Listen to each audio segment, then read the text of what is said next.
Hello বন্ধুরা, আপনারা দেখছেন আমার নতুন ইউটিউব চ্যানেল। আপনাদের সামনে এখন নিয়ে চলে এসেছি বেগুন চারা তৈরি।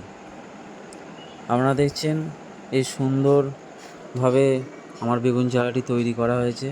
তার জন্য উপকরণ লেগেছে পলিথিন এবং কিছু বাঁশের বাঁখারি। এটা সুন্দরভাবে পলিথিনে সেট করে বাঁখারি দিয়ে টানা বাঁধা আছে। এটা আপনারা ভালো করে দেখছেন বন্ধুরা। এবার আপনাদের দেখাতে চলেছি এটা কিভাবে আমি তৈরি করেছি। দেখুন, মাটিটাকে ভালোভাবে কুপিয়ে নিয়েছি। কুপিয়ে নেওয়ার পর মাটিটাকে ঝুড়ো করা হয়েছে। ঝুড়ো করে তারপরে এতে গোবর সার প্রয়োগ করা হয়েছে।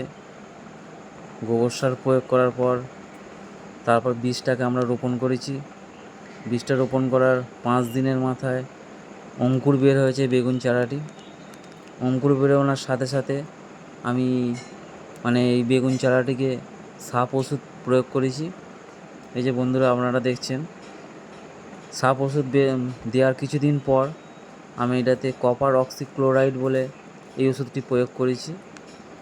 এখন চারাটির বয়স হচ্ছে মাত্র 25 দিন। অতএব আমি এখন এই চারাটিতে রিডোমিন গোল্ড স্প্রে করেছি। এই যে বন্ধুরা, আপনারা দেখছেন এই ওষুধটা পাতার মধ্যে ছোপ লেগে আছে।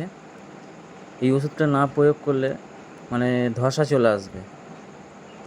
সেই জন্য আমি এই ওষুধটি ব্যবহার করেছি। এখন এই চারাটিকে নিয়ে আমি জমিতে বসাতে পারবো, মূল জমিতে।